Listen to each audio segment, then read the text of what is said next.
Hello everyone, welcome back with me again in this channel. So on today's video, I'm going to show you how you can sell only selected fish in Fish It Roblox.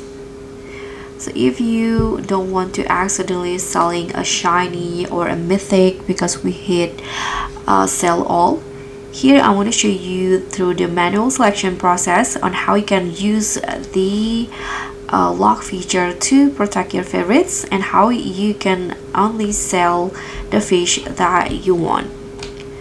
So if you want to protect the rare fish or the mythic or maybe the secret fish, here you need to first enable the favorite option. So for example, you need to turn it on until it says on. You can just choose the fish that you want to protect, let's say this one, and turn it off again. And now to sell specific fish only, you can just hold the fish first. So click on a fish that you want to sell. Let's say I'm going to sell this one. Now close this and click on the items until you hold it like this. And then you can just head to the fish merchant and choose this one, sell held item.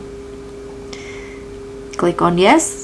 And just like that, the other fishes will be saved and the one that you hold before sold. So that's pretty much all. Thank you so much for watching. Don't forget to like, comment and subscribe. Also click on the thanks, and I'll see you in the next one.